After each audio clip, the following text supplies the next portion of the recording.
Welcome into another episode of Out of Order. Hello, everybody. My name is Ben Mayer. My name is Anthony Buono. And today we are going to be talking about the protests on college campuses against Israel's war in Gaza.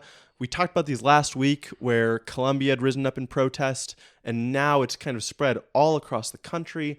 There have been confrontations, violent confrontations on the UCLA campus, I know. We're in the Boston area. There have been protests spreading around the colleges around here. So we wanted to go over again what exactly they're looking for. We want to track how the protests have developed. And we want to talk about whether they're a good idea. So to review exactly what they're protesting, obviously they want the Israel assault on Gaza to stop. The latest estimates say that about 34,000 civilians have been killed in Gaza.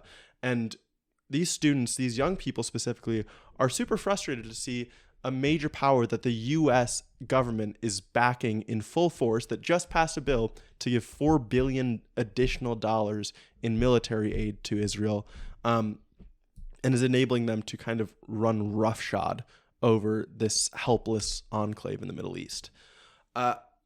What the students want specifically, this is where it gets a little bit fuzzier. They're asking their universities' endowments to divest from companies that they've identified as supporting Israel's assault. And I want to emphasize this, that it's very, very broad when they say supporting Israel's assault. It's very broad. They're not just they're not just coming after companies that are specifically making weapons like Lockheed Martin or Raytheon.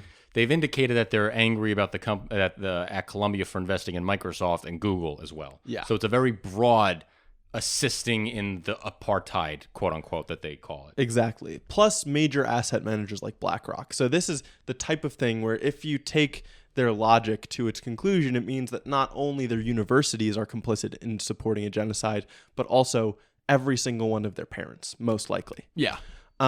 So this has gotten to the point where it's really taken an air of its own as a social movement. This is the way I see it, at least. It's kind of hooliganism at its extreme, where now pro-Palestine is a team. And for young people specifically, it is the right team, right? It's the right side to be on. And it has led to, even though the idea of protesting against Israel's assault on Gaza is good, it's leading to people being anti-Semitic, to these students being anti-Semitic. They're saying, fuck you, Jew, fuck you, Zionists. Go back to Poland, that they'll leave the campus when the Israelis go back to Europe. Yeah.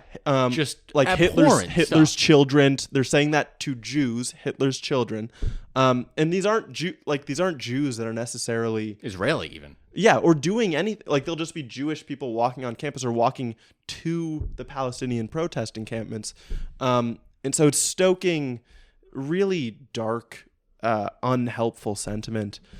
And it's led to the point, it's gotten so extreme that now police are being called on campus, right? Like campus administrations, college administrations are calling the police to control the protesters because they're worried that it's going to get violent. I know at Columbia, I think this was yesterday, students occupied a university building. So they broke into this place called Hamilton Hall. There's actually a long history at Columbia about this building. Okay. During the anti-war, anti-Vietnam protests of 1968, they broke in to the Hamilton Hall building and occupied it to protest against the draft.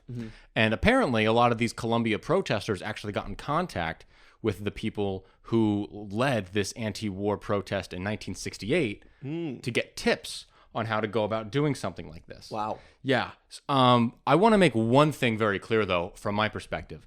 I don't view what they're doing, as anti-war protests. What they're doing with the whole Gaza protests, I don't view it as anti-war. I view it as, I think a lot of them are actually pro-war. They just want Hamas to win. I don't think they're actually anti-war, because if Israel and Palestine laid down their arms right now, they would still be calling the Israel state a colonized settler society that needs to be eliminated. Yes. They wouldn't just say, oh, now everything's fine, everything's cool. No. Yeah. They want the war. They're just rooting for the other side. Exactly. You know? Yeah. Well, at least the extreme portions. Yes. Right. And what has happened now is because the movement has taken on such a life of its own, it's kind of made, I feel like it has enabled the extremism. Absolutely. Absolutely. And listen, and so when they're taking over Hamilton Hall, okay?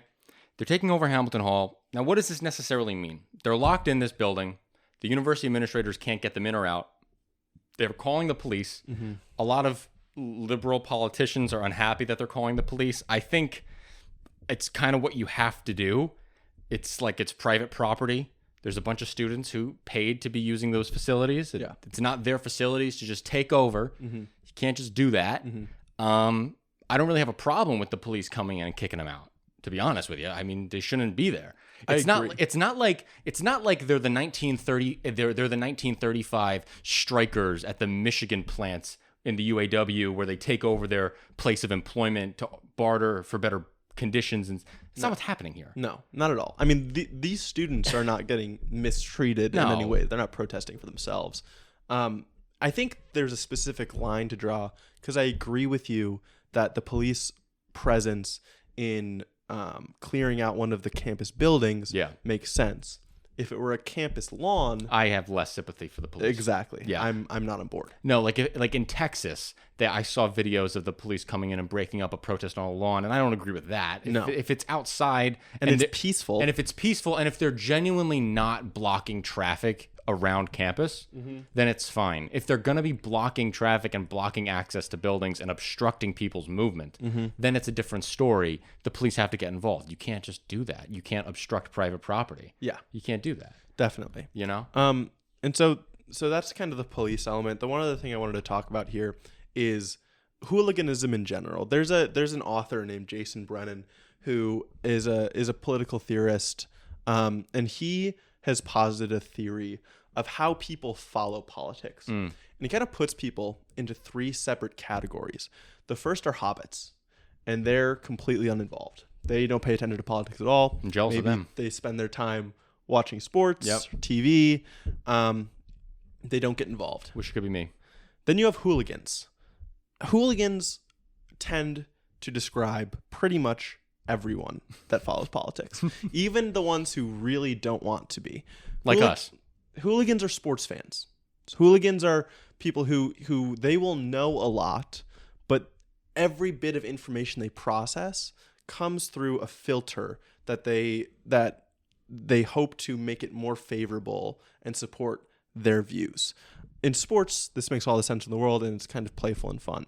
In politics, it can be really harmful. And I feel like right now we have these liberal commentators like Hassan Abi, who's huge on Twitch. He's huge in general. He's got clips circulating now that he was on the Piers Morgan show, and people are cheering him because they think that he just destroyed the conservative. In that, he was incoherent. He was incoherent. If you watch that interview, he comes out looking like a clown. You think so? Unbelievably. It's embarrassing. It's absolutely embarrassing how bad his performance was. Okay, I didn't watch the whole thing. The clips I've seen don't look that bad to me. The issue is he never gets into the specifics or treats anybody in good faith on the panel. Okay. So there's no conversation to be had. Okay. Anyway. But my point is, like, having these really high-profile hooligans. I mean, and Ben Shapiro's, like, the perfect example on the other side. Yep. They create a cushion for every other person following who is a hooligan, right? Having these lead hooligans who give the image of having examined the issue absolutely to its depth, but still taking the most extreme side. And you knew Hassan was one of these from the beginning because he like normalized Houthi terrorists by having one on his show, which is it's creating a super damaging environment where people feel okay to support Hamas because they are getting information, they're getting signals from the top that the Israeli regime is so evil that it's actually like it's almost a good thing to cheer for Hamas. And like Piers Morgan was pressuring Hassan during this. Will you condemn the attacks on October 7th? And then his answer is a half hour long. And it's like, dude, just say no. It's not justifiable. Exactly. And so that's like he's trying to be head hooligan because it makes him more popular. Yes. Right? It creates that niche for him. Yes. It's dangerous. It's dangerous. So I'll just end this with the third type of person, the third type of political follower that this Brennan author describes is a Vulcan. A Vulcan. And a Vulcan is who most hooligans want to be or like to think they are. They look at it completely logically and rationally and then come to a conclusion based on the full picture of evidence. And I just want to make it clear that there are very few Vulcans, if any, monitoring and talking about these situations. There are probably some, and we try to be, although we can fall into hooliganism sometimes.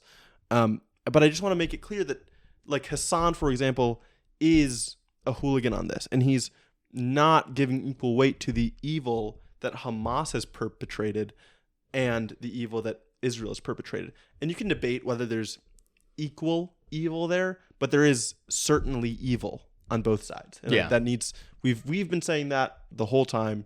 That just needs to be clear. Yeah. And that needs to be clear to all these people who are protesting on college campuses. Yeah, and the history is complicated. The history is hard. We have an hour and 20-minute long video talking about the history of all this, and we're not experts. No. We just read what we, I've done more research since, and I've refined my historical context and understanding on this issue and everything. But it takes time and effort to do this. And a lot of these protesters who are out there are getting their information not from the hardcore activities of challenging the historical context, but they're just grabbing information from the hooligans themselves. Exactly. And because of that, they're getting brain rotted. Yes. They're getting so brain rotted that one of the demands that the Columbia protesters are asking for through this divestment action, all right, is to, like we said, divest from any of these companies that are supporting Israel. Well, I did a little bit of homework, and I'm trying to find, okay, what does Columbia invest in? Okay, so the Columbia Endowment is managed by the Columbia Investment Management Company. It invests in 4 different types of assets. It invests in exchange-traded securities, real estate, corporate bonds, and dividend-paying stocks. The 2 that I want to focus on are the exchange-traded securities and the dividend-paying stocks, because that's the where most likely aspect of high amounts of money coming into Columbia can be attributed to possibly being stuff that's tied to Israel. So if we look at the exchange-traded securities, it's a list of 12 or so ETFs that Columbia is invested in. These ETFs, they're not picking individual stocks, okay? They're picking broad market trackers. None of them have to do with industry, with industrial tech. None of them, except for one, the semiconductor and technology ETF that they're invested in. But that ETF does not even publish what companies that it invests in every day. So there's no way for these Columbia students to even know that this ETF is invested in things that they could think are assisting Israel's quote-unquote apartheid. Okay? And so then when they come out and they say they want financial transparency, what do you want this ETF to change its entire... Go fucking argue the ETF. Yeah, exactly. And that's how you know it's silly. Yes, it's silly. It's just silly. And even though I believe there is some good in the intention here, it doesn't mean that it's not silly. No, silly. Thank you for watching this episode of Out of Order. I can't believe you made it to the end. If you like this video, subscribe to us on YouTube, and if you really like us, check us out on Patreon. This week, one of our videos is about Antony Blinken, the Secretary of State, and his tours to China and the Middle East. Our other video is talking about Biden's new regulations in school meals about sugar and sodium content. And then this week, we did a deep dive into why the U.S. and European economies are diverging so much. Thanks, guys. See you in the next episode.